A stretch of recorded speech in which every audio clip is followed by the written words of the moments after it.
Hey guys, Chief Instructor here. That last little phrase that this started out with, a friend of mine just randomly sent that to me. And I asked him, I said, "Where'd you get it?" And he said he was listening to a radio station and the guy mentioned it. Not more than 20 minutes later, I'm reading some article. It's got the same thing in it. And I've seen two or three in this last couple days that had this idea embedded in their articles.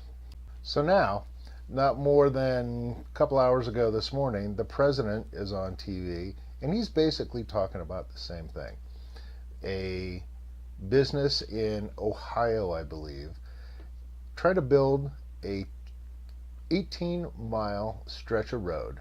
It has cost them $29 million just to get the permits for this thing. $29 million. He showed a bunch of the studies that had been done, and it cost them $24,000 a page to do this. What happened to the idea here in America where if you own it, you can do with your assets as you see fit? As long as when you are using those assets, it is not infringing on the quiet enjoyment of your neighbors. Now, if there is some sort of a dispute, you guys go to court and you figure it out. Instead, we have permit after permit after permit just to run a business. I think I've mentioned before that one of the reasons that we recently left California and came to Nevada, two primary reasons. The first had to do with gun rights. California has essentially taken those away from you. The other, though, had to do with taxes and being able to run a business. I've opened 5 or 6 businesses in California. Each one of them took over a week to get through all the garbage that you had to do. And there was nothing special about these businesses. We weren't selling drugs or alcohol or selling guns, or these were just regular standard businesses, and it took over a week and several $1,000s to get a business going. Here in Nevada, it took me 45 minutes online and $245 to get running.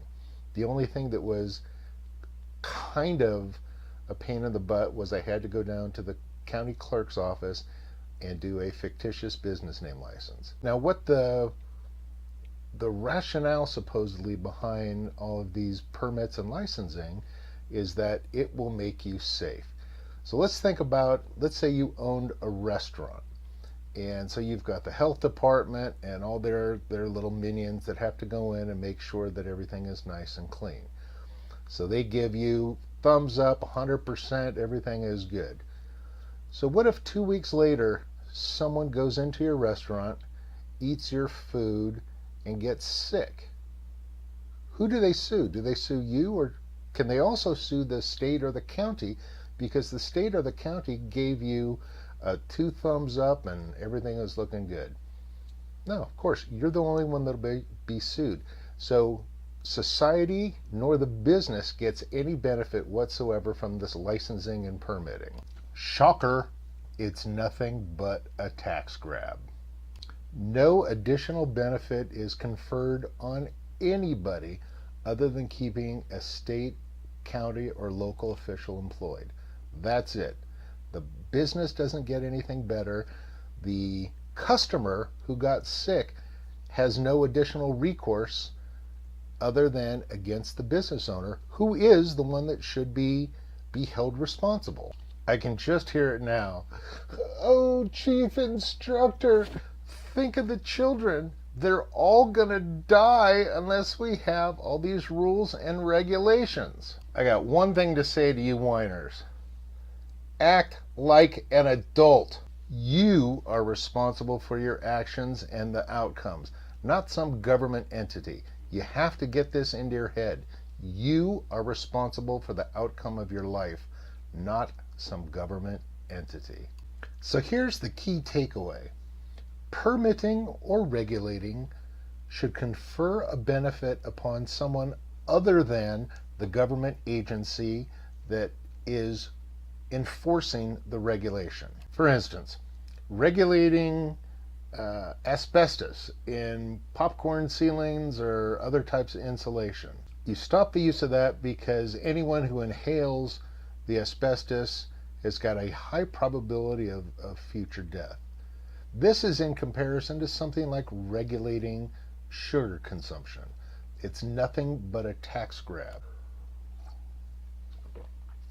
The nanny staters are looking for a way to make extra money, so they go, hey, you know what? A couple of kids are getting fat.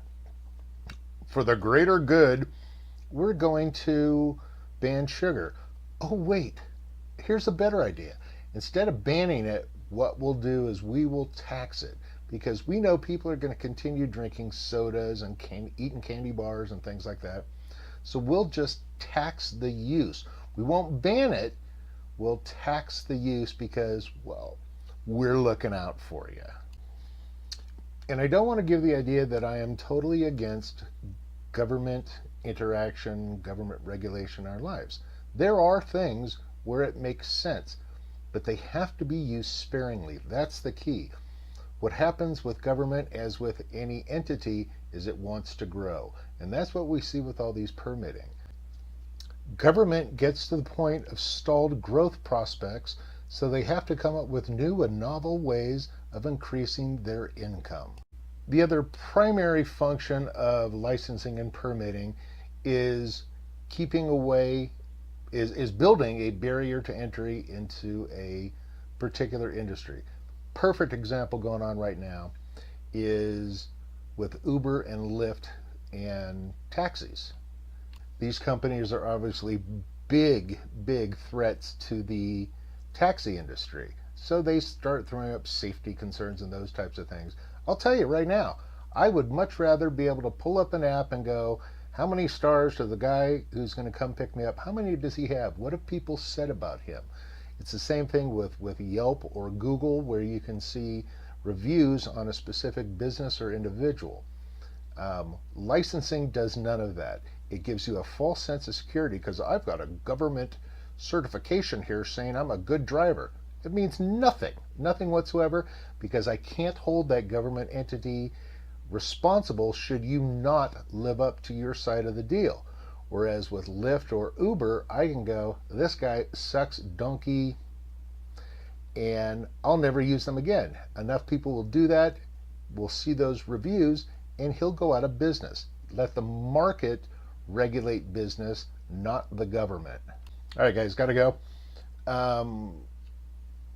Final thoughts.